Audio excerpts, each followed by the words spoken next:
और छोटा अध्याय, ज़्यादा कुछ बहुत लंबा समय नहीं लेगा क्योंकि 29 श्लोक हैं सिर्फ इसके अंदर। लेकिन कुछ काम की बातें हैं, कुछ काम की बातें ऐसी हैं कि उन लोगों के लिए ख़ास तौर पे, जैसे कि हमारा मिशन यही है कि life lessons based on Bhagavad Gita. तो ज़िंदगी में कहाँ कहाँ पर आपको ज़रूरत रहती है भगवत गीता, कहाँ कहाँ आपकी ज़िंदगी बदल सकती है।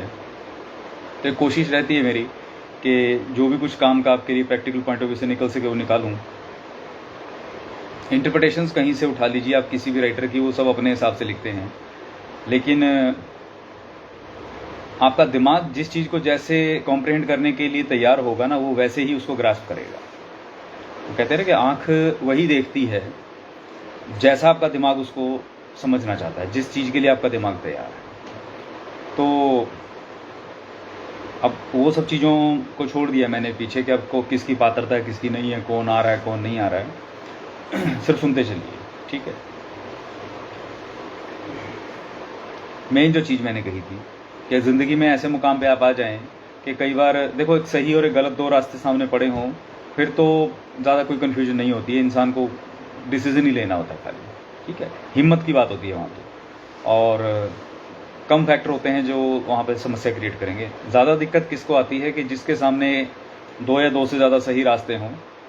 जब आपके सामने 2 या 2 से ज़्यादा विकल्प पड़े हों, ऑप्शंस हों, और वो सारे ही सही हों, तब समस्या आती है कि मैं कौन सा रास्ता चुनूँ। तो ये अध्याय उन लोगों को थोड़ा सा रास्ता दिखा सकता है, क्योंकि अर्जुन के साथ भी ऐसा ही था। हालांकि जो गीता मैं लेके चल रहा हूँ, जिसमें से मैं बोलूँगा, बातें वाला श्लोक उठाऊँगा, क्योंकि मेरे लिए खाली वो एक रेफरेंस के तौर पे है। आप लोगों के मैक्सिमम लोगों के पास भी वही है, इस्कॉन वाली जो है गीता। थोड़ी कॉन्ट्राडिक्टरी से आपको लगेंगे श्लोक की, जो उनकी एज इट इज़ में यथारूप में जो उनमें अनुवाद किया गया ट्रांसलेशन है, तो आप अपना अर्थ स्वयं निकाल लीजिएगा, जैसे मैंने निकाल लिया है, ठीक है। मैं ये नहीं कहता कि मैं सही हूँ या कोई और गलत है, खाली सिर्फ ये है कि भी जिसे जो समझ में आए वो उस हिसाब से अप्लाई करें, राइट। तो अपने तरीके से समझने की कोशिश कीजिएगा। काम की जो प्रैक्टिकल बात है वो पहले मैं पूरा चैप्टर आपको एक एक मेन सी बातें जो हैं, जो मेन श्लोक हैं कुछ, वो आपको नोट कराऊंगा, जिन पे ज़्यादा एम्फेसाइज करना, जोर डालना आप लोगों ने। और फिर कंक्लूड क्या करेंगे, हम कैसे चुनेंगे सही मार्ग कौन सा है, वो लेक्चर एंड होते होते हम वहाँ पहुँच जाएंगे, ठीक है। तो लास्ट तक बने रहें तो अच्छी बात है, नहीं है तो बाद में भी आगे पीछे करके देख लीजिएगा। ये कोई कहने की बात नहीं, लगभग सभी लोग ऐसा करते ही हैं, क्योंकि इतना पेशेंस कहाँ से लाओगे आप, है ना। ये बड़ा संयम की बात है। इतना शनि किसका स्ट्रॉन्ग है, पूरा का पूरा लेक्चर आधे घंटे का रेगुलर बैठ के क्लास में फुल प्रेजेंस ऑफ माइंड के साथ सब लोग सुन लेंगे। यहाँ तो लोग 1 दिन पहले 2 दिन पहले की दी हुई नोटिफिकेशन पे टाइम पे नहीं पहुँच पाते, ठीक है। पूर्णिमा को सबको नाम ले लेकर बुलाना पड़ता है। खैर कोई बात नहीं, वीडियो क्वालिटी का मसला नहीं है, आप सुनते रहिए, बस मेन चीज़ ये है कि आप तक मेरी आवाज़ ठीक पहुँच जाए, और जिसके काम की बात होगी वो निकाल लेगा। पहले मैं चैप्टर के बारे में बात करूंगा, जो चैप्टर में एज इट इज कहा गया है। 5वां अध्याय, अर्जुन का पहला ही जो ओपनिंग श्लोक है वो क्या है, उसमें क्या कहा है अर्जुन ने। इंटरप्रिटेशन भी साथ में पढ़ दूंगा, जहां कंफ्यूजन क्रिएट हो रही है वो भी मैं पॉइंट आउट कर दूंगा। हिंदी में पढ़ रहा हूं ताकि सब लोग इजीली समझ लें। पहला श्लोक जो है उसका अनुवाद क्या कहा है यहाँ पे, कि अर्जुन ने कहा कि हे कृष्ण, पहले आप मुझसे कर्म त्यागने के लिए कहते हैं और फिर भक्ति पूर्वक कर्म करने का आदेश देते हैं।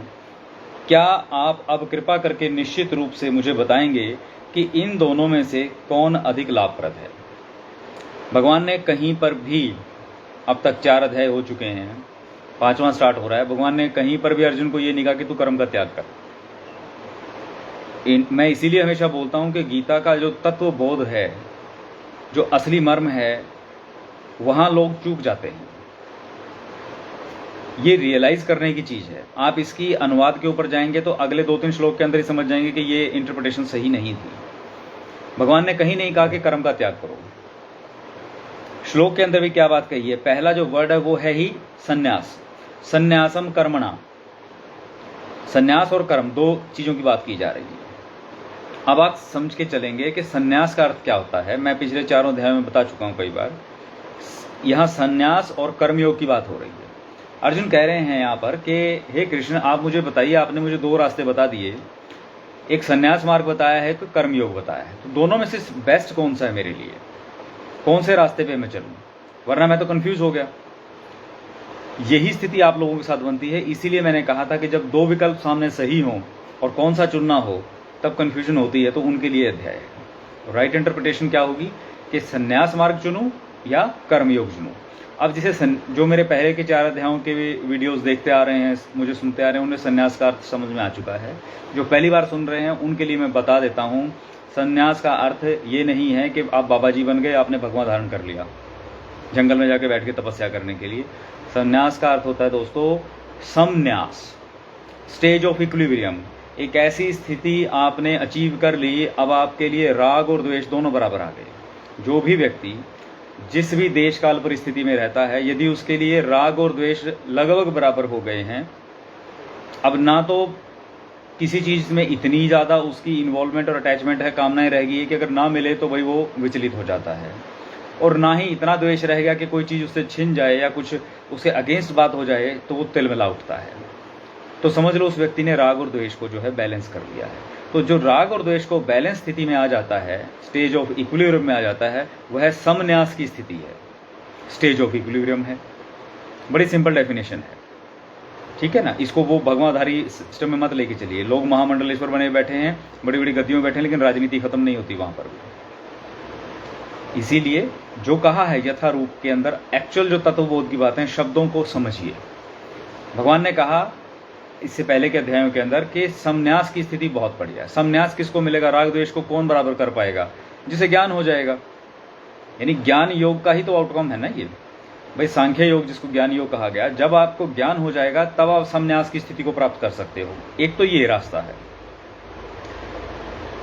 दूसरा रास्ता ये है, भगवान ने बताया कि कर्मयोग का रास्ता। अब कर्मयोग क्या है, भगवान को भगवत प्राप्ति के इंसान का पर्पज ऑफ लाइफ जो है वो ईश्वर के सामने एक एलिजिबल कैंडिडेट बन करके प्रस्तुत होने का है।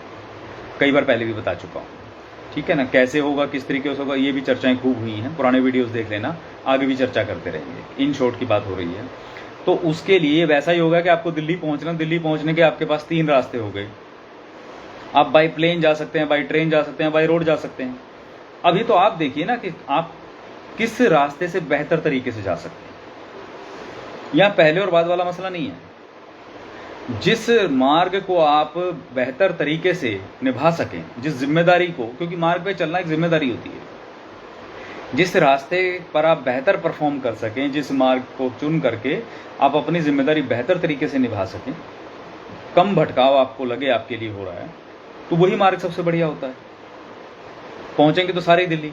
ऐसे ही ईश्वर के समक्ष पहुंचने के लिए एक एलिजिबल कैंडिडेट बन करके पहुंचने के लिए आपके पास गीता में बताए हैं 3 रास्ते। कौन कौन से हैं वो? ज्ञान योग, जिसे हम सांख्य योग भी कहते हैं, कर्म योग और भक्ति योग। भाई तीनों में से कोई सा रास्ता पकड़ लो, ठीक है। ज्ञान योग क्या है कि जब आपको ज्ञान होगा वो तपोबल से होगा, वो आपको शास्त्र पढ़ के होगा, वो गुरु के माध्यम से होगा। जो चीज़ समझ में नहीं आएगी उसके लिए आपको मेंटोर की तो जरूरत पड़ेगी। जब आपको ज्ञान होगा कि दुनिया में हर चीज क्या है, हर चीज का तत्वबोध आपको हो जाएगा, ठीक है ना। जिसे बोध हो गया वही तो बुद्ध कहलाया। जब आपको रियलिटी समझ में आ जाएगी, सेल्फ रियलाइजेशन हो जाएगी, गॉड रियलाइजेशन हो जाएगी, हर चीज की रियलाइजेशन हो जाएगी, तो आपको ज्ञान हो गया। यानी एक तो आप ज्ञान के मार्ग से आगे जा सकते हैं। जिसे ज्ञान होगा वही राग और द्वेष के चक्कर से बाहर निकलेगा, समझ में आ जाएगा राग किस बात का, द्वेष किस बात का, ये तो सारे पैटे इश्यूज हैं, इनके ऊपर क्यों मगजमारी करनी। तो एक तो ये रास्ता, ये भी बहुत अच्छा है। दूसरा कर्मयोग का रास्ता। कर्मयोग में क्या था कि भगवान बोला कि यार भाई जो हर किसी के बस का नहीं है, कोई मेंटोर ना मिला, कोई ज्ञान ना मिला, तो वो क्या करेगा, तो उसके लिए कर्मयोग पे चले जाओ। कर्मयोग में क्या है कि कर्ता भाव छोड़ दो, सेल्फलेस ड्यूटी हो गई। ये मान लो कि हे ईश्वर, आपने जहां मेरी ड्यूटी लगा दी, मैं अब यह आपका आदेश मानकर ही अपना कर्तव्य निर्वहन कर रहा हूं, ठीक है। ये समर्पण होगा। अब कर्म योग के अंदर जब तक आप के अंदर सरेंडर करने वाली फीलिंग नहीं आएगी सुप्रीम गॉड की तरफ, डायरेक्ट परमात्मा को मान लें, अपने ईष्ट को मान लें, अपने गुरु को मान लें, किसी को भी, यानी किसी एक को तो अपने से सुप्रीम मानना पड़ेगा ना, तभी आप उसकी। अब आप जॉब करते हो तो जॉब करते हैं तो किसके लिए काम कर रहे हैं? आप एक कंपनी के लिए काम कर रहे हैं, अपने बॉस के लिए कर रहे हैं, किसी को के तो अंडर कर रहे हैं ना, कि हाँ भाई हम उनका काम कर रहे हैं। आप जिस भी सीट पे बैठेंगे तो आप क्या कहेंगे? आप चाहे गवर्नमेंट सेक्टर में हैं, प्राइवेट में, कहीं पर भी हैं, आप क्या कहेंगे? सरकारी नौकरी वाले क्या कहेंगे? हम सरकार का काम कर रहे हैं भाई, इसमें मेरा पर्सनल तो कोई इशू है नहीं। तो निस्वार्थ जो सेवा आप करोगे, कर्ता भाव छोड़ के कि मैं कर रहा हूं, ठीक है ना, सेल्फलेस ड्यूटी, वहां आप कर्म बंधन से मुक्त रहते हैं और आपके कर्म तो बैलेंस होते ही चलते हैं। तो कर्म बंधन से मुक्त हो रहे हो तो यही आपका कर्म योग है, क्योंकि एक कर्तव्य के माध्यम से आप ईश्वर से जुड़ गए। योग का मतलब यूनियन ही होता है, ठीक है ना। ज्ञान के माध्यम से आप ईश्वर से जुड़ गए, ये ज्ञान की यूनियन होगी।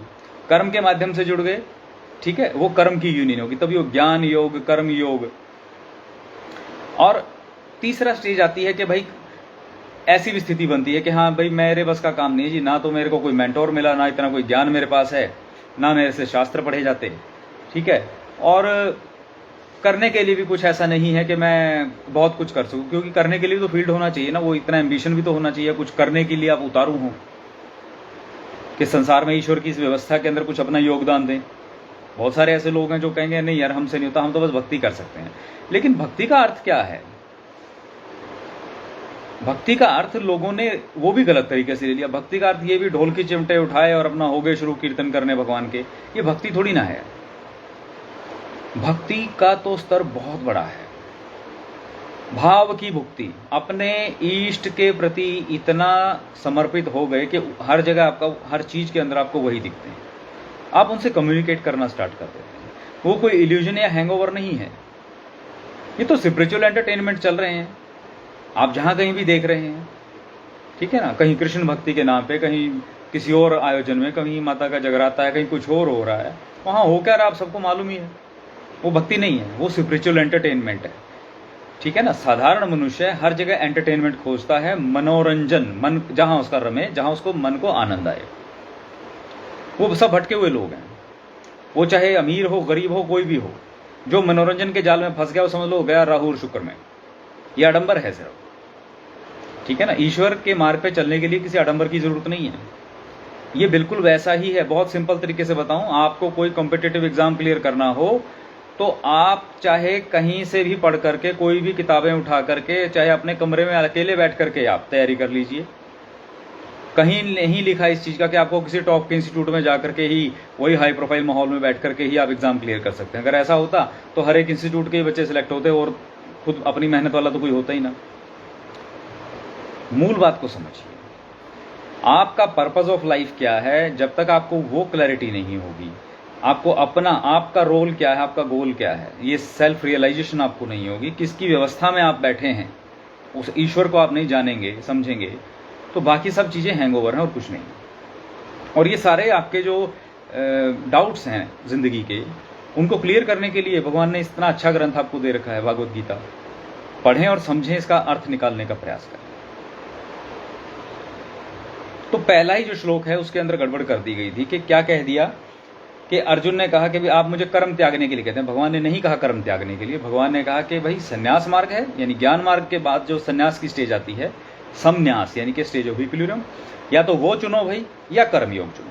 अब अर्जुन कहते हैं कि मैं थोड़ा कंफ्यूज हूं कि दोनों में से कौन से वाला बेस्ट है, विच वन इज बेस्ट। तो अब यहीं से वो बात स्टार्ट होगी, ठीक है। अपने मतलब की बातें निकालते रहिएगा। अब अगला श्लोक भगवान बोल रहे हैं, ठीक है ना। अगला श्लोक भगवान का आ रहा है, तो भगवान क्या कहते हैं यहां पर कि मुक्ति के लिए तो कर्म का परित्याग तथा भक्ति में कर्म दोनों ही उत्तम है, किंतु इन दोनों में से कर्म के परित्याग से भक्ति युक्त कर्म श्रेष्ठ है। अब फिर यहां पर वही कहानी, कंफ्यूजन आपको आएगी।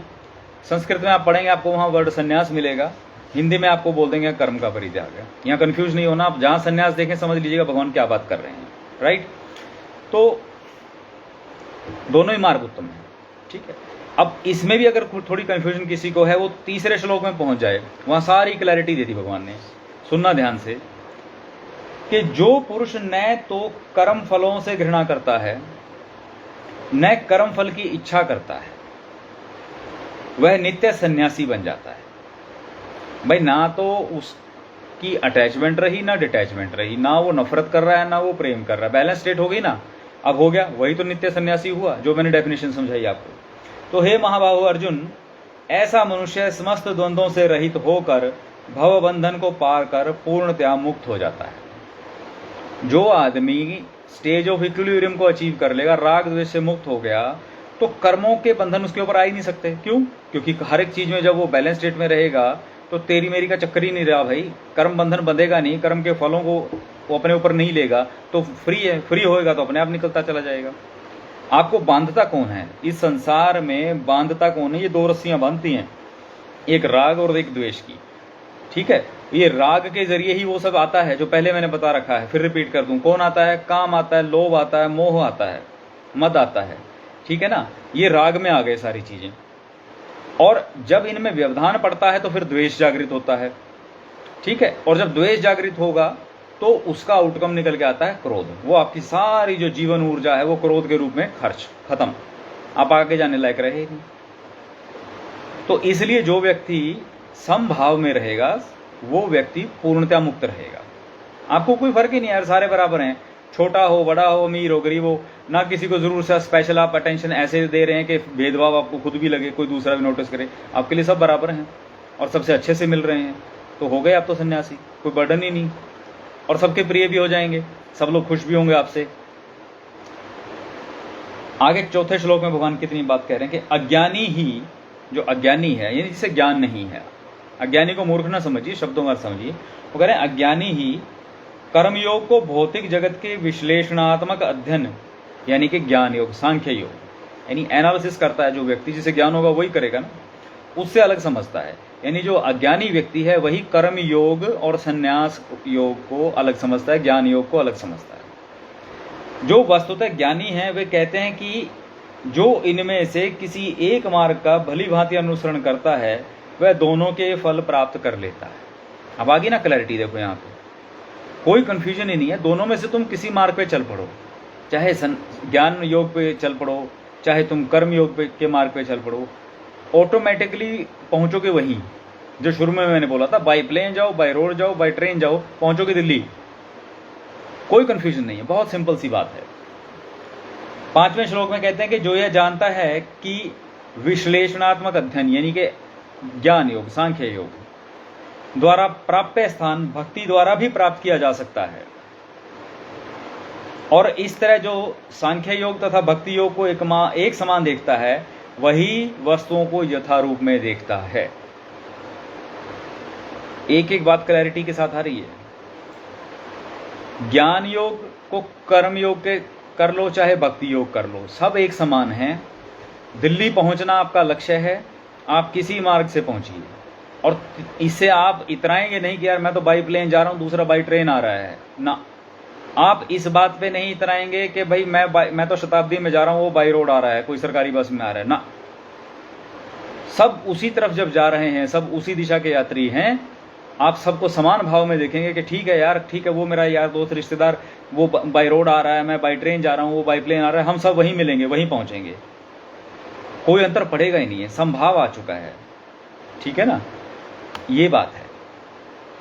6ठे श्लोक में कहते हैं कि भक्ति में लगे बिना केवल समस्त कार्यों का परित्याग करने से कोई सुखी नहीं बन सकता, परंतु भक्ति में लगा हुआ विचारवान व्यक्ति शीघ्र ही परमेश्वर को प्राप्त कर लेता है। यहां एक थोड़ा सा क्लैरिटी करूंगा। यहां ये कह रहे हैं कि भाई आप समभाव में तो आ गए, ठीक है ना, मतलब यहां पे कर्मों का परित्याग को आप समझना संन्यास की बात कह रहे हैं, समभाव की बात कर रहे हैं। इंटरप्रिटेशन मैंने थोड़ी ठीक कर दी आप लोगों के लिए। संन्यास आपने एक स्टेज अचीव कर ली, समभाव में बहुत सारे नास्तिक लोग भी आ जाते हैं। बहुत सारे लोग आपने देखे होंगे ज़्यादा कोई एक अलग आइडियोलॉजी को फॉलो नहीं करते हैं, कहीं मंदिर भी नहीं जाते हैं, लेकिन थोड़े स्टेबल रहते हैं, डिसिप्लिन्ड रहते हैं, ना किसी चीज़ के पाने से बहुत ज़्यादा अति उत्साहित होते हैं, ना किसी चीज़ के खोने से बहुत ज़्यादा हाइपर होते हैं, बैलेंस रहते हैं। लेकिन कई बार आप देखोगे उनके अंदर ना किसी भी तरीके से परमात्मा की तरफ झुकाव नहीं होता। ये थोड़ा कोरापन है। बैलेंस तो हो गए हैं लेकिन वो थोड़ा कोरापन है। जब तक आपने भले ही ये स्टेज अचीव कर ली हो, लेकिन अगर आपने ईश्वर को रियलाइज नहीं किया है, आप ईश्वर के साथ नहीं जुड़े हैं, समभाव आने के बावजूद भी आप ईश्वर के साथ अगर नहीं जुड़े हैं तो वो समभाव भी आपको आपके जीवन को सार्थक नहीं कर पाएगा। आप पड़े रहोगे एक कोने में अलग से, कुछ नहीं है। ये वैसा ही हो गया कि कोई व्यक्ति आप समझिए आईएएस का फॉर्म ना भरे, तैयारी पूरी कर ले, जिन्होंने फॉर्म भरा था उनका पेपर देख करके पेपर भी सॉल्व कर दे, यानी कि उस लेवल की तैयारी तो कर ली, लेकिन गवर्नमेंट को तो पता ही नहीं भाई इस कैंडिडेट को कुछ आता है कि नहीं आता, क्योंकि गवर्नमेंट के पास तो उसकी फाइल ही नहीं पहुंची, उसका रिकॉर्ड ही नहीं है। वो बैठा मॉक टेस्ट ऐसे ही घर पे जितने मर्जी क्लियर करता चला जाए। तो इसलिए यहां पर ये कहा है कि समभाव में आना बहुत बड़ी बात है, लेकिन आपका ईश्वर से जुड़ना बहुत जरूरी है। अगर आप ईश्वर के साथ नहीं जुड़ेंगे तो आपकी समभाव की जो स्टेज भी है वो आपके किसी काम की न रहेगी, वो आपको सर्वोच्चता प्रदान नहीं कर पाएगी। दुनिया में बहुत सारे ऐसे लोग हुए हैं, जैसा मैंने एग्जांपल दिया, आपके आसपास भी कोई ना कोई मिल जाएगा, लेकिन वो बस अपने आप तक ही सीमित रह जाते हैं, उससे अधिक कुछ नहीं। मौका था, एलिजिबल थे इस चीज के लिए, बहुत बढ़िया एलिजिबल कैंडिडेट थे, लेकिन ईश्वर से जुड़ते तो, ईश्वर के समक्ष होते तो ईश्वर उन्हें कोई बड़ी जिम्मेदारी दे देते, लेकिन काबिल होने के बावजूद भी, काबिलियत होने के बावजूद भी वो वंचित रह जाते हैं इस चीज से। तो इसलिए भक्ति साथ में चलनी चाहिए आपके, चाहे आप ज्ञान योग का रास्ता पकड़ें, चाहे आप कर्म योग का रास्ता पकड़ें, क्योंकि जब तक आप ईश्वर के साथ नहीं जुड़े रहोगे तब तक आप आगे नहीं जा सकते, छूट जाएंगे कहीं ना कहीं। 7वें श्लोक में कहते हैं कि जो भक्ति भाव से कर्म करता है, अब यहां पर योग युक्त तो आ रहा है, आप समझना, यहां योग युक्त, तो योग के साथ, योग माने भगवान से जुड़ गया, भगवान से जुड़ना ही तो भक्ति है। अर्थ समझना, मैं जब अभी यहां भक्ति बोलूंगा, भक्ति भाव बोलूंगा, उसका अर्थ ये मत समझना कि अपने मंदिर में या कहीं कीर्तन में जाकर के नाचना कूदना शुरू कर दो। भगवान को इस बात से लिटरली कोई अंतर नहीं पड़ता कि भैया आप तिलक लगाते हो, माला पहनते हो, सुबह शाम क्या करते हो, खूब नाचते कूदते हो, भजन गाते हो, आपका भाव कनेक्टेड रहना चाहिए। ये सब बाह्य चीजें माहौल बनाने के लिए हैं, मैं ये नहीं कह रहा हूं कि वो गलत हैं, वो माहौल बनाने के लिए हैं। जैसे एक्सरसाइज करनी है ना, आपको हैवी एक्सरसाइज करनी है तो थोड़ा वार्म अप करते हो, जैसे आप माहौल बनता है ना, बस वही हिसाब किताब है शुरुआती दौर में। लेकिन जब आप एक स्टेज ऐसी अचीव कर लोगे तो देन आपको वार्म अप की भी जरूरत नहीं, आप 24/7 रेडी रहोगे, इन चीजों की आवश्यकता ही नहीं रहेगी कि कहाँ तिलक लगाया, कहाँ क्या, जहां मन होगा वहां ध्यान लग गया, जहां मन होगा वहां गुनगुना लिए दिल से, वो डायरेक्ट कनेक्शन बन जाएगा। तो जब तक ना बने तब तक ये माहौल में रहिए। ये नहीं कह रहा हूं कि अपने घर में आपने जो भी व्यवस्थाएं कर रखी हैं कि वहां धूप बत्ती जोत बत्ती करना छोड़ दो, नहीं, वो इसलिए है कि आपका माहौल बने और साइकोलॉजिकली आप उस डोमेन में एंट्री आसानी से कर जाएं, क्योंकि टाइम भी नहीं लगाओगे तो फायदा कैसे होगा, ठीक है। लेकिन कनेक्शन पे जोर डालिए, दैट इज मोस्ट इंपॉर्टेंट। तो यहां कह रहे हैं जो भक्ति भाव से कर्म करता है वो विशुद्ध आत्मा है और अपने मन तथा इंद्रियों को वश में रखता है, वह सबों को प्रिय होता है और सभी लोग उसे प्रिय होते हैं। ऐसा व्यक्ति कर्म करता हुआ भी कभी नहीं बंधता। मूल बात यह है भाई कि आप बैलेंस स्टेट में रहोगे तो कर्म करते हुए नहीं बंधोगे। अब नहीं बंधोगे तो क्या होगा कि किसी से लेना नहीं देना नहीं, किसी को टोक टकाई नहीं करोगे। दुनिया से दुश्मनी क्या है भाई? दुनिया का सबसे प्रिय आदमी कौन है? जो किसी के मार्ग में रोड़े ना अटकाए।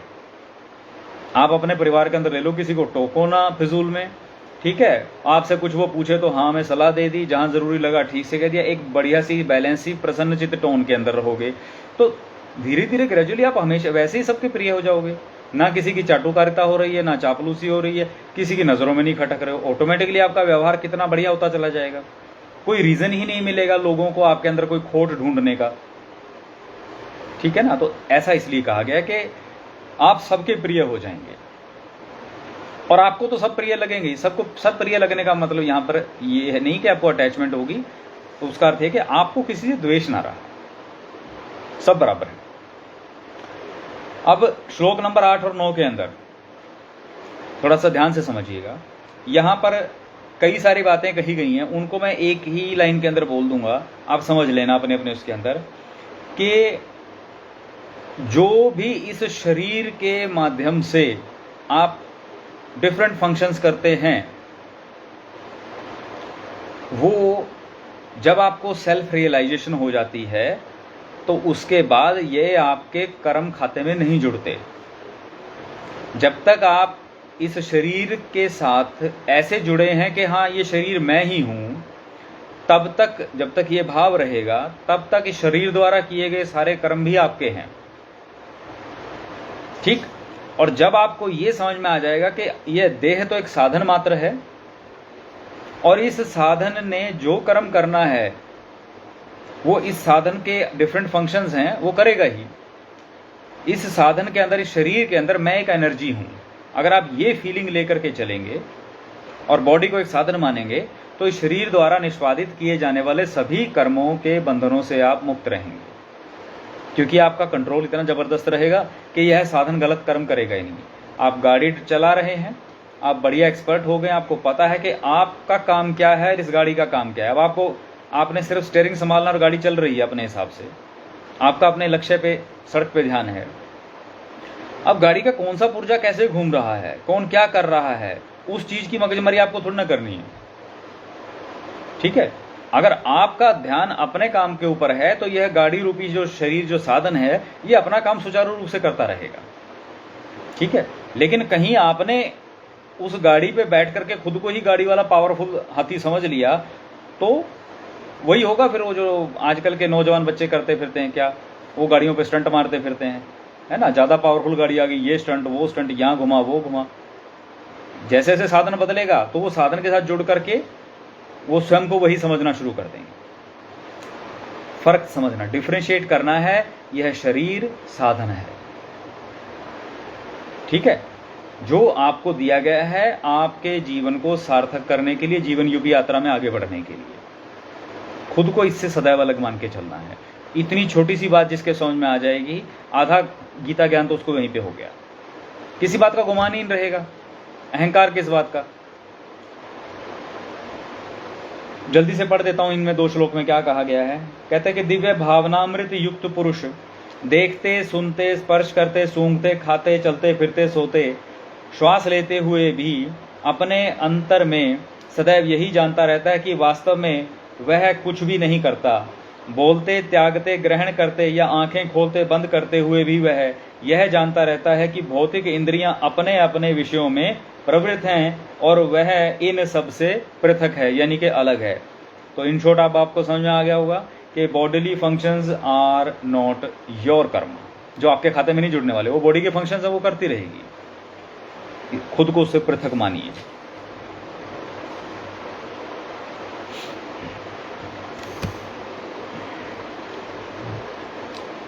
जो व्यक्ति कर्म फलों को, श्लोक नंबर 10 में आ गया हूं मैं, जो व्यक्ति कर्म फलों को परमेश्वर को समर्पित करके आसक्ति रहित होकर अपना कर्म करता है, वह पाप कर्मों से उसी प्रकार अप्रभावित रहता है जिस प्रकार कमल पत्र जल से असपृश्य रहता है। ये बात पहले के जो हमारे चैप्टर्स थे उनमें कही जा चुकी है। उनमें बताया दिया गया था कि कर्मयोग वाली बात यहाँ पे आ जाती है कि आप ईश्वर के प्रति समर्पित हो जाएं। आप ईश्वर के प्रति जब समर्पित हो गए तो आप सेल्फलेस ड्यूटी कर रहे हैं ईश्वर की, कर्ता भाव खत्म हो गया। तो अब उसमें क्या होगा कि आप जो अपने आप को समर्पित करके ईश्वर को आसक्ति रहित होकर के, आसक्ति माने अटैचमेंट, ये नहीं कि हाँ ये मेरा काम है, ये मेरा है, ये तेरा है, कुछ नहीं, है ना, सिर्फ ड्यूटी कर रहे हैं, तो आप कर्म फलों से ऐसे ही फ्री हो जाते हो जैसे पानी के अंदर या कीचड़ के अंदर जो कमल होता है, कमल का पत्ता होता है, उसके ऊपर पानी की बूंदें भी डालोगे, कीचड़ डालोगे, कुछ नहीं चिपकेगा उससे, बिल्कुल अलग रहेगा। तो ये कर्मयोग वाली बात है श्लोक नंबर 10 में। कुछ जगहों पे आपको लगेगा कि अभी ज्ञान योग चल रहा था, फिर बीच में भक्ति की बात आई, फिर कर्म योग हो गया, थोड़ा मिक्स हो रहा है, तो ठीक है अब चलने दो, लेकिन अपने काम की बात निकालते रहो। ठीक है। श्लोक नंबर 11 में योगी जन आसक्ति रहित होकर शरीर, मन, बुद्धि तथा इंद्रियों के द्वारा भी केवल शुद्धि के लिए कर्म करते हैं। शुद्धि के ऊपर फोकस है भाई। शुद्धि किस बात की?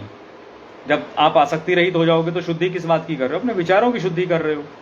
जो चीजें आपको राग या द्वेष में लेके आ रही हैं, आपको उनको आइडेंटिफाई करना है, उनको पकड़ना है और उनसे मुक्त होना। वो फिल्ट्रेशन जो प्रोसेस है, उनके ऊपर एनालिसिस जब आप कर रहे हो, उन विकार युक्त विचारों से मुक्त होना ही शुद्धि है। जो स्वयं ना कर सके वो अपने गुरु, अपने मेंटोर से पूछे, सीखे। ठीक है, ये जरूरी है और ये सबसे इंपॉर्टेंट है, क्योंकि नॉर्मल लेवल पे कई लोग कह देंगे यार राग द्वेष को बैलेंस करना कहना आसान है, करेंगे कैसे? ऐसे ही तो करोगे। आइडेंटिफाई कीजिए कौन सी चीजें ऐसी हैं जो आपको राग की तरफ ड्रैग कर रही हैं, कौन सी ऐसी हैं जो आपको द्वेष के लिए इंस्टिगेट करती हैं। जब वो लिस्ट बनेगी थोड़ी तो मेहनत करो ना अपने ऊपर। आपको स्वयं से बेहतर कौन जान सकता है, लेकिन सेल्फ स्टडी करते ही नहीं है, आदत ही नहीं है। स्टूडेंट लाइफ से आदत नहीं रही आप लोगों को, लेकिन अब तो डालनी पड़ेगी भाई। ठीक है, वो कथाएं सुनने मात्र से कुछ नहीं है, वो कथाएं इसलिए वो दे रखी हैं ताकि माहौल बने, थोड़ा बहुत वहां से कुछ शिक्षा ले लो। आगे श्लोक नंबर 12। निश्चल भक्त शुद्ध शांति प्राप्त करता है, क्योंकि वह समस्त कर्मफल मुझे अर्पित कर देता है। किंतु जो व्यक्ति भगवान से युक्त नहीं है और जो अपने श्रम का फल कामी है, वह बंध जाता है। बहुत सिंपल भाषा में बात कह दी गई कि जब आप अपने सभी कर्मों के लिए ईश्वर को सुप्रीम मान करके ये रियलाइज कर लेंगे कि भाई आप मेरे बॉस हैं और मैं आपका एम्प्लॉय हूं, सेवक हूं, आपने जो मुझे करने के लिए दिया है यह इसको पूरा करना मेरा कर्तव्य है और इसमें मेरी सहायता करना प्रभु कि इसमें कमी ना रहे। इतना कहने मात्र से और वो भाव आपका ऐसा आ जाएगा, आप कर्म योग में एंटर कर गए और आप फ्री। लेकिन अगर आप ईश्वर से नहीं जुड़े, क्योंकि आपने आप माना ही नहीं कि आपके ऊपर कोई सुप्रीम अथॉरिटी है जिसकी ड्यूटी आप कर रहे हैं, तो फिर जो भी कुछ करोगे भाई वो तो आपके ही सिर रहेगा ना, वो तो आपके सिर रहेगा। तो आपके द्वारा किया गया कर्म जो है उसका फल भी फिर आप भोगोगे। तो वहां बंध गए कि नहीं बंध गए? व्यक्ति बंधा ही अपने कर्म फलों से है, समझना जरूरी है। बातें गहरी उन लोगों के लिए बहुत ज्यादा हैं जो तत्वबोध नहीं कर पा रहे हैं, जिन्होंने शुरू से मुझे नहीं सुना है। ये वीडियो 2-3 बार सुन लेना, फिर समझ में आ जाएगा। राइट,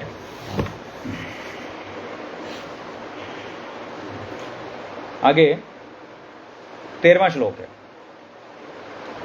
फिर वही बात है जैसे मैंने बोला था कि शरीर जो है साधन मात्र है। इसमें वही बात है कि जब देहधारी जीवात्मा अपनी प्रकृति को वश में कर लेता है और मन से समस्त कर्मों का परित्याग कर देता है, तब वह 9 द्वारों वाले नगर यानी कि भौतिक शरीर में बिना कुछ किए कराए सुखपूर्वक रहता है।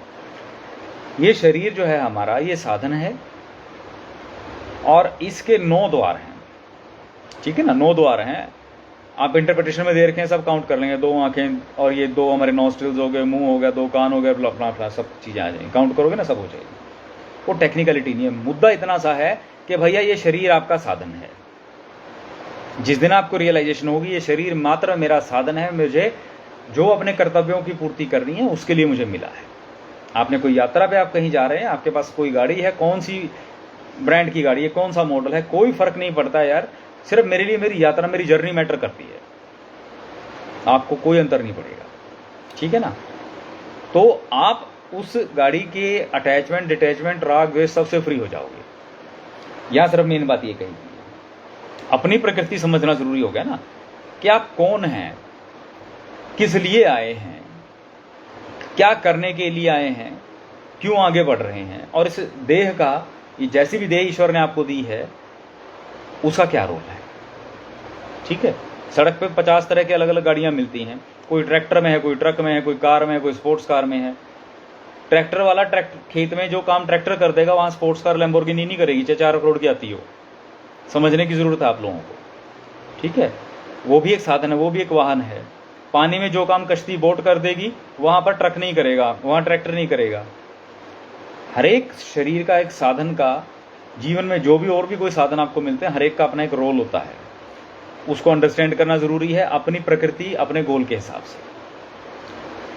14वें श्लोक के अंदर, शरीर रूपी नगर का स्वामी देहधारी जीवात्मा न तो कर्म का सृजन करता है, न लोगों को कर्म करने के लिए प्रेरित करता है, न ही कर्म फल की रचना करता है। यह सब तो प्रकृति के गुणों द्वारा ही किया जाता है। अब ये एक पुराने चैप्टर्स में से एक बीच में नई कहानी आ गई और ये आगे भी आती रहेगी। भैया ये शरीर का जो मालिक बोला गया है, जिसके दम पे ये शरीर चल रहा है, वो है जीवात्मा, यानी आपका करंट, जिससे हम जिंदा हैं। आपके एग्जिस्टेंस का रीजन जो है, कारण जो है, कॉज ऑफ योर एग्जिस्टेंस जो है, जब तक वो लाइट आ रही है पीछे से, यानी कि इलेक्ट्रिसिटी, वो करंट आ रहा है, तब तक हम सब ऑन हैं। जब वो बंद तो सब बंद। तो उसका काम सिर्फ और सिर्फ एक टाइम फ्रेम है। मैंने आत्मा के ऊपर बड़ा लंबा लेक्चर दे रखा है, पहले पढ़िएगा आप दूसरे अध्याय की वीडियो में, कि जो जीवात्मा होता है ना, ये एक टाइम फ्रेम है, आपको एक निश्चित समय अवधि दे रखी है। इसके अलावा इसका आपको जीवित रखना है जितने समय के लिए जो आपको टाइम फ्रेम निर्धारित दिया गया है, इसके अलावा और कोई रोल नहीं है आपके जीवन में इसका। ना ये आपको कर्म करने के लिए प्रेरित करेगा, ना कर्म करने से रोकेगा। आप कर्म करेंगे अपनी प्रकृति के अनुसार। प्रकृति काम करती है कैसे? त्रिगुण के अनुसार, ठीक है ना। 3 गुण होते हैं, सतोगुण, रजोगुण, तमोगुण। उसके अनुसार आप प्रेरित होते हैं, जैसी जिसकी प्रकृति है। पूर्व के जन्मों के अनुसार जिसका जो गुण डोमिनेटिंग होगा उसका वैसा ही स्वभाव होगा, अपने आसपास की चीजों में वैसा ही वो कंपैटिबिलिटी, तालमेल बना पाएगा, उसी अनुसार आचरण करता चला जाएगा। तो मनुष्य को कर्म करने के लिए प्रेरित कौन करता है? प्रकृति।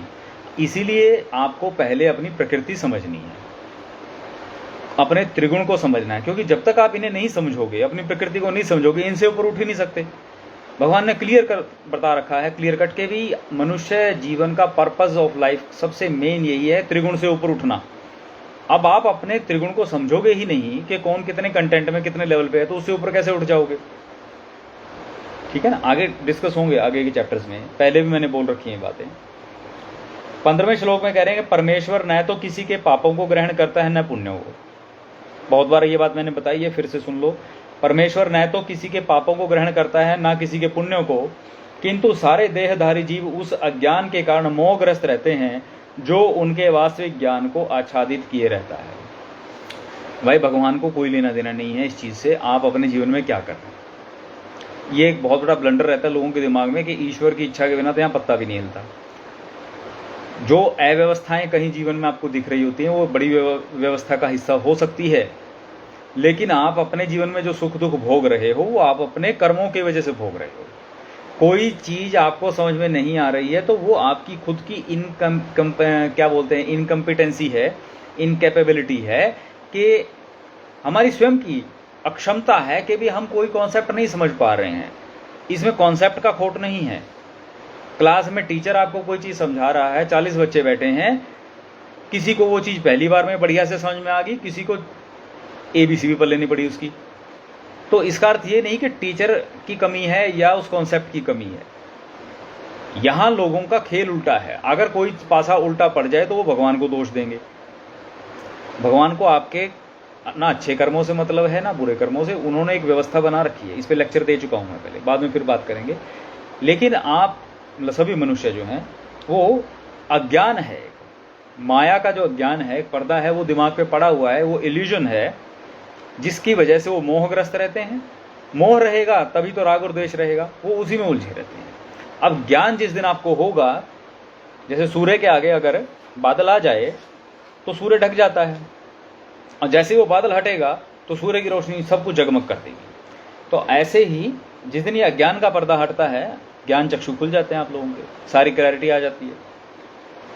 16वें श्लोक के अंदर भगवान कहते हैं, बहुत ध्यान से सुना, बड़ी इंपॉर्टेंट बात है, किंतु जब कोई उस ज्ञान से प्रबुद्ध होता है, एनलाइटनमेंट हो गई, आपको रियलाइजेशन होगी, बोध हो गया, जिसे तत्व बोध हुआ, मैं बोलता हूं ना बार बार, जिसे बोध हुआ वही तो बुद्ध कहलाया। प्रबुद्ध हो गया वो, दिमाग के ढक्कन खुल गए। किंतु जब कोई उस ज्ञान से प्रबुद्ध होता है, यानी एनलाइटनमेंट वो अचीव कर लेता है, जिससे अविद्या का विनाश होता है, जो तो उसके ज्ञान से सब कुछ उसी तरह प्रकट हो जाता है जैसे दिन में सूर्य से सारी वस्तुएं प्रकाशित हो जाती हैं। जिस दिन आपको एनलाइटनमेंट होगी, आपको हर चीज का तत्वबोध हो जाएगा कि ये जो भी कुछ हो रहा है या हो रहा था, ये क्या है और क्यों है। सारे राग द्वेष वहीं खत्म हो जाएंगे। जैसे बोलते ना, मिसअंडरस्टैंडिंग दूर हो गई। आपको पता लगे आपका कोई नियर डियर था, उसने कोई बात कही, पता नहीं किस रेफरेंस में कही थी, उसको लेकर के आपका कम्युनिकेशन गैप आ गया, नाराज हो गए, झगड़े हुए। लेकिन जिस दिन आपको रियलाइज हुआ कि उसने तो जानबूझ करके ऐसा कुछ किया ही नहीं था, आपके अपने समझने की गड़बड़ थी, आपको रियलाइजेशन होगी, तो आपके अंदर से वह मैल अपने आप धुल जाएगा और आपको समझ में आ जाएगा कि आपने तो खामखा में उसके साथ द्वेष पाला है, उसने तो मेरा कुछ बुरा किया ही था। जैसे रात में कोई चीज आपको दिखाई नहीं पड़ती है, सब चीजें वहीं पड़ी हैं, जैसे सुबह सूरज उगता है वो सारी चीज़ें क्लियर हो जाती हैं, सब वही थी। यानी जो रात में दिखाई नहीं दे रहा था, ढूंढ रहे थे कहाँ है अंधेरे में, रोशनी के होते वही चीज़ सामने दिख जाती है। ऐसे ही जिस दिन एनलाइटनमेंट आपको हो जाएगी उस दिन आपको सारा खेल क्लियर हो जाएगा, राग द्वेष के सारे मसले क्लियर हो जाएंगे और फ्री हो जाएंगे। तो एनलाइटनमेंट पे जोर डालिए। वही बौद्ध हो गया तो बुद्ध कहलाया, बुद्ध को भी तो एनलाइटनमेंट हुई थी। ये 16वां श्लोक है मेन जो खेल है, जो बुद्ध को डिफाइन करता है। ये और बात है कि बुद्ध खुद वही कहते हैं कि ईश्वर नहीं है, क्योंकि होता है ना, हर एक व्यक्ति एक लेवल पे आकर के रुक जाता है, जिसको जितना समझ में आता है। लेकिन ईश्वर की माया देखो फिर भी, मतलब जिसने ईश्वर में ही आस्था ना रखी कि ईश्वर नाम की, ईश्वर की सत्ता को ही नकार दिया, ईश्वर ने उसको आज तक संसार में उसका जिक्र बनाए रखा है। क्योंकि वो चाहते हैं कि कुछ तो अच्छी बात कही, जो अच्छी बात कही उसको देख के कोई तो रास्ते निकलेगा। एक दिए की रोशनी, भले ही आपका दिए की जितनी रोशनी है, जितनी आग उसकी है, वो भले ही आपका भोजन ना पका सके, कम से कम रास्ता तो दिखाएगी, कुछ तो महत्व है। ये कमाल है ईश्वर का कि जरा सा भी आपका महत्व अगर संसार में किसी भी प्रकार से सकारात्मक है, कंस्ट्रक्टिव वे में है, प्रोडक्टिव वे में है, तो ईश्वर आपको बनाए रखेंगे यहाँ पर। यही मेन खेल है। आगे 17वें श्लोक में 17 में क्या कहते हैं कि जब मनुष्य की बुद्धि, मन, श्रद्धा तथा शरण सब कुछ भगवान में स्थिर हो जाते हैं, तभी वह पूर्ण ज्ञान द्वारा समस्त कल्मश से शुद्ध होता है और मुक्ति के पथ पर अग्रसर होता है। इन शॉर्ट सीधी सी बात, दिमाग ज़्यादा लगाने की जरूरत नहीं कि भाई ईश्वर के आगे सरेंडर कर दिया, जो भी कुछ संसार में करने को मिल रहा है वो उन अपनी ड्यूटी समझ के किया, भगवान के द्वारा दिए गए कार्य को, तो आप मुक्ति के पथ पे चल पड़े। मुक्ति क्या है कि आपका द्वारा किए गए कर्म के फल में आप नहीं बंध रहे हैं, वही तो मुक्ति है। You are free. आप अपनी ड्यूटी निभा गए, एक क्लर्क हैं आप, गवर्नमेंट की सीट पे बैठे हैं, आपने सारा दिन भर फाइलें खूब साइन करी, काम करे, जो भी करना था किया, किसी का अच्छा था बुरा था कुछ भी था, आप जज भी हों क्यों ना, आप अपनी ड्यूटी निभा गए, पर्सनल किसी से कोई लेना देना नहीं है, आप अपनी ड्यूटी निभाए और अपने फ्री होकर के गए। चाहे रिटायरमेंट वाली बात पे फ्री हुए, चाहे शाम को हो घर फ्री जा करके हुए, जो था उस सीट पे ही छोड़ के आ गए, हुए ना मुक्त आप। जो अपना दिमाग ज्यादा लगा के चलेगा भाई वो तो फिर बंधा ही रहेगा। 18वें श्लोक में विनम्र साधु पुरुष। साधु पुरुष कौन होता है?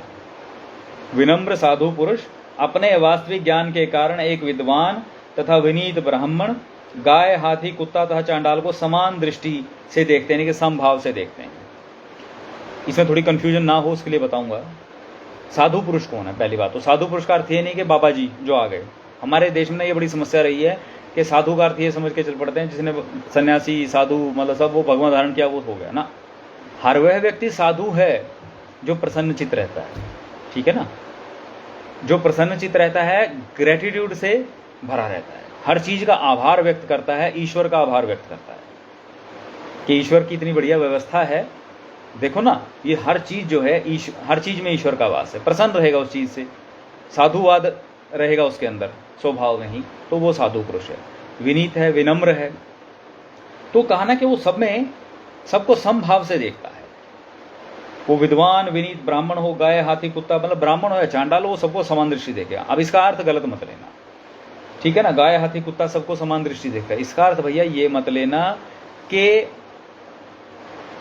आप सोचो कि यार मैं भी ग्रेटिट्यूड से भर जाऊं, मैं भी सबको कल से समान दृष्टि से देखूं, है ना, मैं भी साधु हो गया और हो गया मैं भी फ्री कर्मफल से। थोड़ा सा दिमाग लगाएं। यहाँ समभाव किस चीज को देखा गया? आप शेर को और गाय को एक दृष्टि में समभाव देख सकते हैं कि दोनों का कॉज ऑफ एग्जिस्टेंस जो है, उनको जो जिंदा रखे हुए है वो जीवात्मा, वो उनका जो करंट है वो सेम है, लेकिन दोनों की प्रकृति भिन्न है भाई। बात समझिए, दोनों की प्रकृति भिन्न है। दुष्ट मनुष्य, धोखेबाज मनुष्य को भी जिंदा वही जीवात्मा रखे हुए है जो एक भले मनुष्य को रखे हुए है, लेकिन आप जैसे भले मनुष्य के साथ व्यवहार आप करेंगे वैसा ही व्यवहार एक दुष्ट के साथ भी करेंगे, तो आप अपेक्षा ये मत रखिएगा कि दुष्ट अपनी दुष्टता छोड़ देगा आपको देख करके। वो कहते हैं ना कि आप शेर को नहीं खाएंगे तो उसका अर्थ ये थोड़ी ना कि शेर आपको नहीं खाएगा। समभाव इस बात का रखना है कि सबको जीव जीवात्मा जो है, सबको जिंदा रखने वाला जो करंट है वो परमात्मा द्वारा ही छोड़ा गया है। घर के सारे अप्लायंसेस एक ही सोर्स से चलते हैं, लेकिन सबकी प्रकृति अलग है, ठीक है ना। वही करंट आपके घर में एसी को चलाता है जो ठंडा करेगा घर को, वही करंट आपके घर में हीटर को चलाता है जो गर्म करेगा। अब दोनों में संभाव किस चीज को देखेंगे आप? उनके गुण को देखेंगे या उनके सोर्स को देखेंगे, जहां से वो ऑपरेट हो रहे हैं। जहां से ऑपरेट हो रहे हैं उसको संभाव में देखना है। प्रकृति सेम नहीं हो सकती, ठीक है, इसलिए दिमाग में लेके चलना, भ्रमित नहीं होना। मतलब इतने भी सीधे नहीं बन जाना कि प्रकृति को सेम मान करके चलो भाई कोई बात नहीं सब, वो फिर अंधभक्ति हो जाती है, अंधविश्वास में ठगे जाओगे दुनिया, फिर खामखा फिर भगवान को दोष दोगे। आगे 19वां श्लोक, जिनके मन एकत्व तथा समता में स्थित हैं, उन्हें जन्म तथा मृत्यु के बंधनों को पहले ही जीत लिया है, वे ब्रह्म के समान निर्दोष हैं, सदा ब्रह्म में ही स्थित रहते हैं। संभाव अचीव कर लिया इन शॉर्ट, ठीक है ना। पहले बता दिया मैंने, संभाव जिसमें आ गया है वो कर्म बंधन से मुक्त है। मुक्त है तो भाई फ्री रहेगा, क्योंकि दुनिया में चक्कर लगाओगे क्यों भाई, जब आपका लेना देना रहेगा यहाँ पर, या तो लेना देना रहेगा तो आओगे, या फिर वो स्टेज अचीव कर लोगे कि परमात्मा के सामने क्वालिफाइड कैंडिडेट बन गए, तो भगवान फिर देन आपको अपॉइंट करेंगे कहीं स्पेशल, जैसे आदि गुरु शंकराचार्य हो गए, विवेकानंद हो गए, महापुरुष बना के या तो भेजेंगे आपको, या तो संसार में आओगे, या फिर स्वयं के अपने कर्म बंधनों की वजह से आओगे उनको बैलेंस करने के लिए। समझना जरूरी है, ठीक है। आगे 20वें श्लोक में, जो न तो प्रिय वस्तु को पाकर हर्षित होता है, न अप्रिय को पाकर विचलित होता है, जो स्थिर बुद्धि है, मोह रहित है, भगवत विद्या को जानने वाला है, पहले से ही वह ब्रह्म में स्थित रहता है। यानी ये वो सन्यासी है, वो ब्रह्म स्थिति को प्राप्त कर चुका है, जो मैंने शुरू में बोला कि स्टेज ऑफ इक्विलिब्रियम को प्राप्त हो चुका है।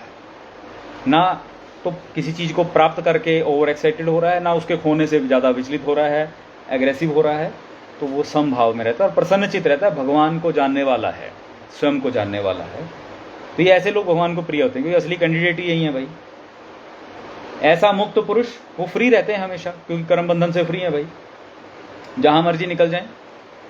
ऐसा मुक्त पुरुष भौतिक इंद्रिय सुख की ओर आकृष्ट नहीं होता, अपितु सदैव समाधि में रहकर अपने अंतर में आनंद का अनुभव करता है। इस प्रकार स्वरूप सिद्ध व्यक्ति परब्रह्म में एकाग्र चित्र होने के कारण असीम सुख भोगता है। भाई सीधी बात है, जब आप राग द्वेष से मुक्त हैं तो आपका ध्यान कहीं और जाएगा ही नहीं, इंद्रिय सुखों में ही तो व्यक्ति डूबता है, ठीक है ना। इंद्रियों की वासना जो है वही तो इंसान को राग में डुबोती है। कुछ खाने का मन होगा, जीवा की वासना जागृत होगी, वहीं पे ध्यान लग जाएगा, ओहो आज तो पिज्जा खाने का मन था भाई, है ना। जैसे छोटे बच्चे करते हैं ना, क्योंकि अभी बच्चे हैं वो, ओहो आज तो पिज्जा खाने का मन था, तो शाही पनीर चाहिए था। अब वो दिमाग अटैचमेंट वहां लग गई, राग लग गया उस चीज में, लेकिन उस दिन वो व्यवस्था बन ना पाई, किसी कारण पनीर ना बना मिला तो भाई घर में शाही पनीर नहीं बन पाएगा। गुस्से में आगे बाहर निकलिए, कहीं होटल में भी ना मिला, किसी में मिला घटिया से ढाबे पे जाकर के, वहां पर भी वो टेस्ट मजा नहीं आया, वो सारा दिन ऐसे ही भड़कना में निकला उसका। वो पहले राग के चक्कर में स्टार्ट हुआ था, द्वेष पे अंत हुआ। तो जो समभाव को अचीव कर गया है व्यक्ति, वो इन चक्रों में नहीं पड़ेगा। उसके लिए शाही पनीर भी वैसे ही है भैया, लहसुन की चटनी भी वैसी ही है। क्या अंतर पड़ता है? शरीर को चलाने के लिए जो चीज की जरूरत है, आवश्यकता है, वो उतनी पूर्ति करेगा, लेकिन इंद्रिय सुख भोग के लिए नहीं। मैं यदि भोजन कर रहा हूं तो मेरे लिए, मैंने एक टाइम पे 2 रोटी खानी है, मुझे अंतर नहीं पड़ना चाहिए कि मैं दाल के साथ खा रहा हूं, अचार के साथ खा रहा हूं या शाही पनीर के साथ खा रहा हूं, क्योंकि वह स्वाद तभी तक है जब तक वह निवाला मुंह के अंदर से अंदर नहीं गया, जब तक आपने उसे निकला नहीं। तो समझना जरूरी है, इंद्रिय सुखों में खुद को मत भटकाइए।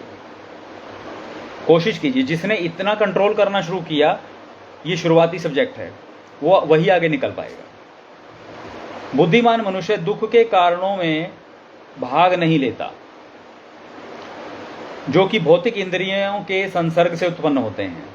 हे कुंती पुत्र, ऐसे भोगों का आदि तथा अंत होता है, अतः चतुर व्यक्ति उनमें आनंद नहीं लेता। अभी जैसे मैंने एग्जाम्पल दिया था ना, वही एक श्लोक पहले एग्जाम्पल दे दिया कि जो बुद्धिमान मनुष्य है भाई, वो ऐसे पंगों में, ऐसे पचड़ों में पड़ता ही नहीं है जिसमें पहले राग उठेगा, बाद में द्वेष होगा। यही तो दुख के कारण है। वो पहले ही समझ लेगा यार ये काम में चक्कर में पड़ना है कि नहीं पड़ना है। ठीक है, वो ईश्वर की ड्यूटी के हिसाब से भी जब चलोगे तो भी आपको बहुत सारी चीजें ऐसी दिखेंगी अपनी ड्यूटी का निर्वहन करते हुए कि इसमें अपनी थोड़ी एक हद रखनी है मैंने ड्यूटी का निर्वाह करने में भी। इतने भी सिरदर्दी नहीं ले लेनी है किसी चीज की कि आपको वो चीज खुद ही ड्रैग कर ले अपने आप में। ज्यादा रैम्बो बनने की जरूरत नहीं है। बॉर्डर पे ड्यूटी लग गई है, आप अपनी ड्यूटी पे लगे रहो भाई। किसने कहा कि बॉर्डर क्रॉस करके ज्यादा ही जोश में आके भारत माता की जय करके वहां पे 4 गोलियां दुश्मन को मारना शुरू कर दो जब तक युद्ध डिक्लेयर नहीं हुआ। ठीक है ना। तो जो चीज कर्तव्य निर्वहन के दौरान भी अगर आप थोड़ा सजग रहेंगे तो अपनी लिमिट में रहेंगे, अपने मार्ग पे चलते रहेंगे, मार्ग भटकेंगे नहीं। ऐसा कोई पंगा लेंगे नहीं जिससे कि आप किसी दुख में उलझें। 23वां श्लोक, यदि इस शरीर को त्यागने से के पूर्व कोई मनुष्य इंद्रियों के वेगों को सहन करने तथा इच्छा एवं क्रोध के वेग को रोकने में समर्थ होता है तो वह संसार में सुखी रह सकता है। अगेन फिर बार बार वही बातें भगवान जोर डाल रहे हैं उसी बात पे कि अपने आप को बैलेंस रखो भाई, राग द्वेष से मुक्त रहो। इन शॉर्ट तो आप सुखी रहोगे, बैलेंस्ड रहोगे। ठीक है, और इस देह को छोड़ने से पहले आदत डाल लो।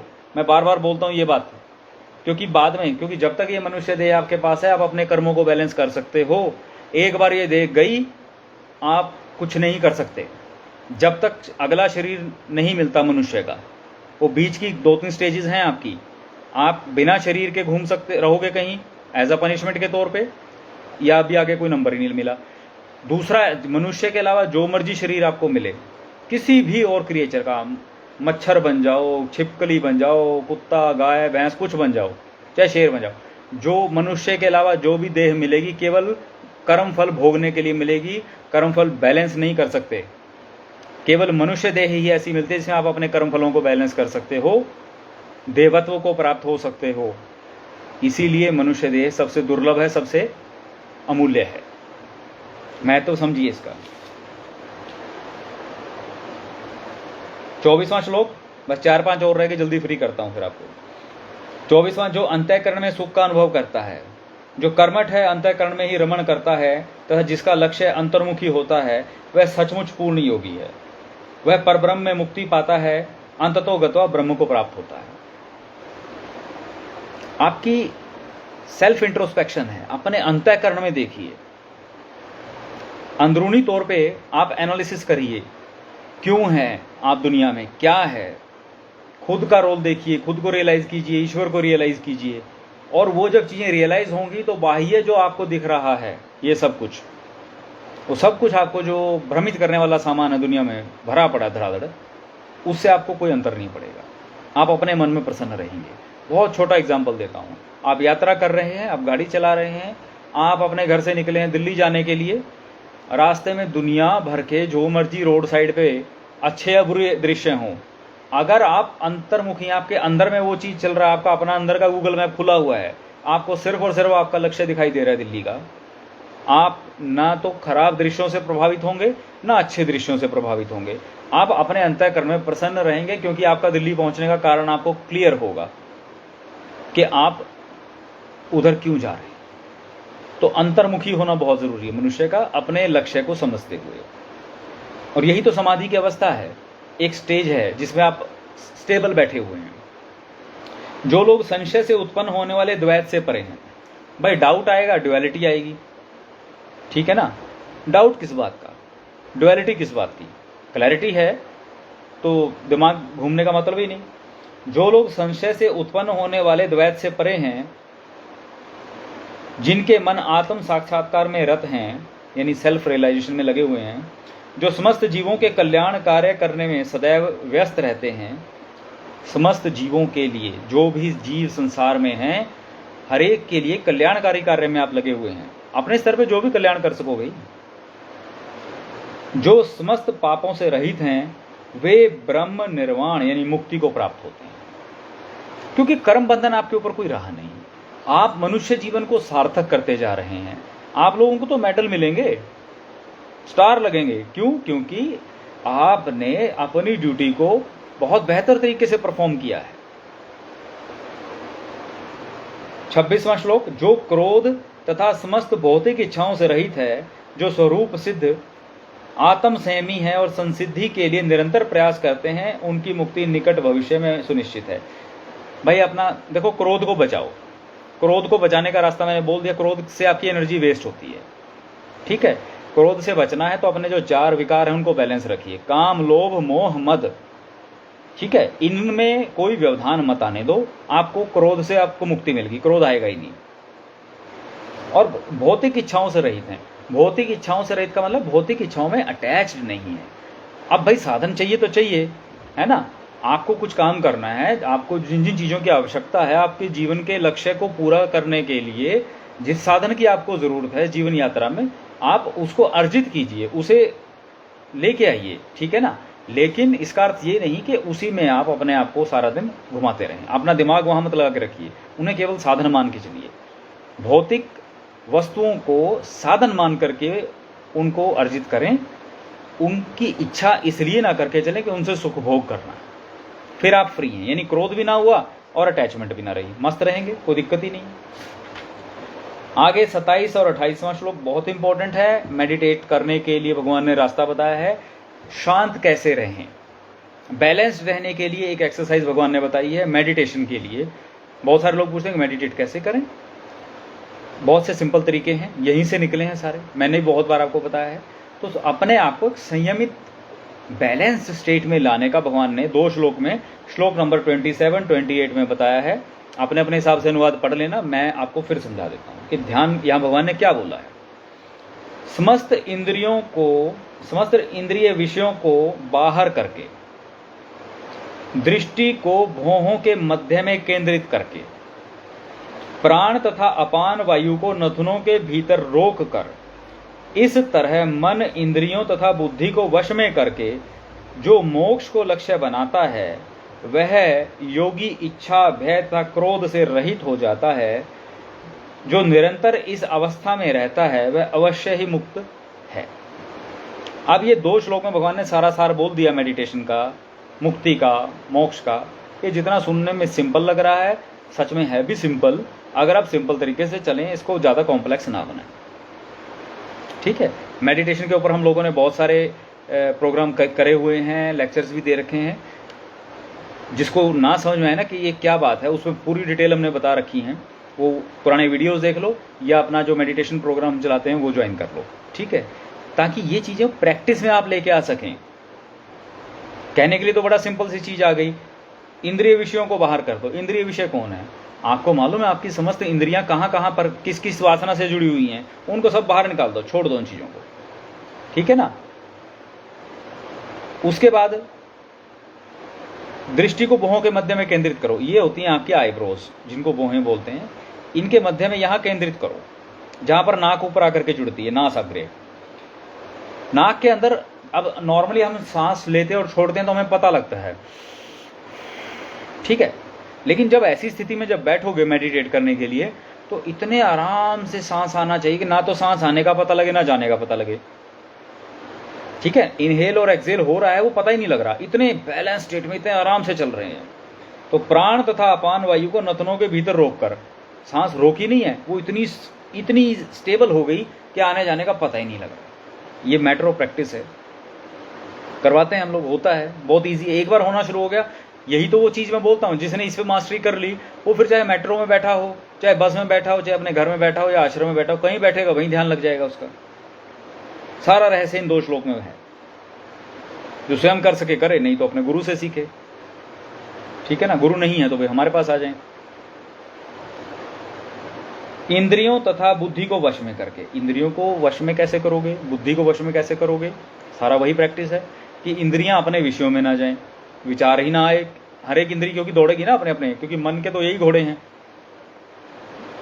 जीभ को अपना टेस्ट चाहिए, स्किन को स्पर्श महसूस होगा, चाहे हवा का महसूस हो रहा हो, ठीक है ना। कहीं से कोई खुशबू आ रही है तो नाक को जो है वो महसूस होगी।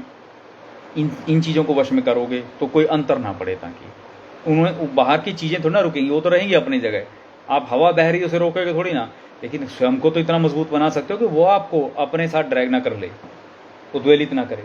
बुद्धि को वश में करके जो मोक्ष को लक्ष्य बनाता है अब मोक्ष को लक्ष्य कैसे बनाओगे, मोक्ष का अर्थ क्या है पहले वो समझो आप लोग। ये अपने आप में ऐसा टॉपिक है जिसपे मैं पूरा 2 घंटे का लेक्चर और दे दूं चाहिए।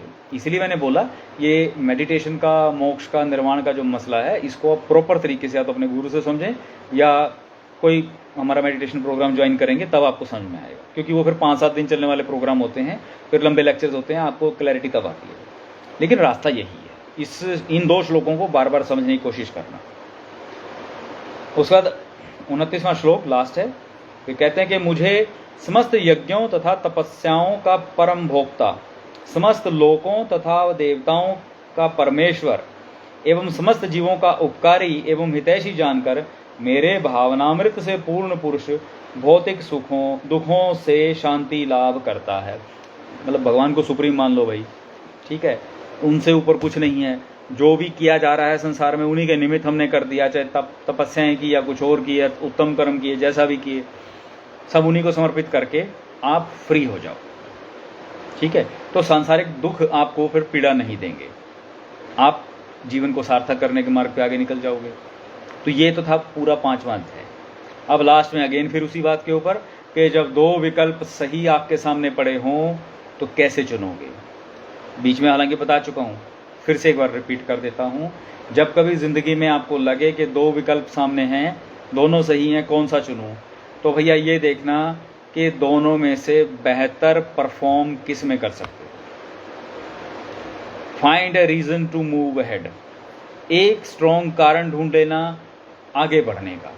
बस ये 2 बातें अगर आपने गौर कर ली तो जिस भी मार्ग पे ये दोनों मिलेंगे, भी आगे बढ़ने का कारण किस पे ज़्यादा स्टिक बैठ रहा है, दूसरा परफॉर्म किस में बेहतर कर पाओगे।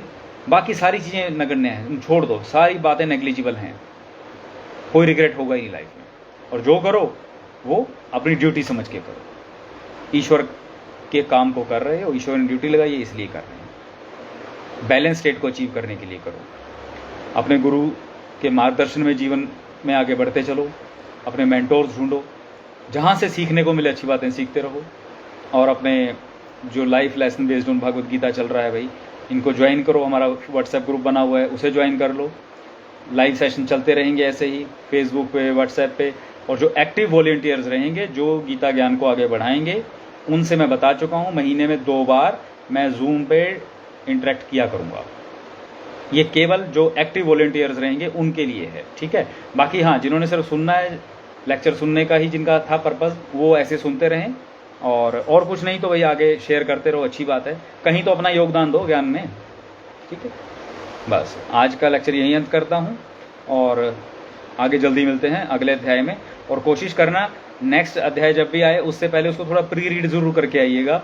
6ठा अध्याय प्री रीडिंग कर रखी होगी तो आप लोगों को समझना थोड़ा आसान रहेगा, ठीक है। महादेव कृपा करें।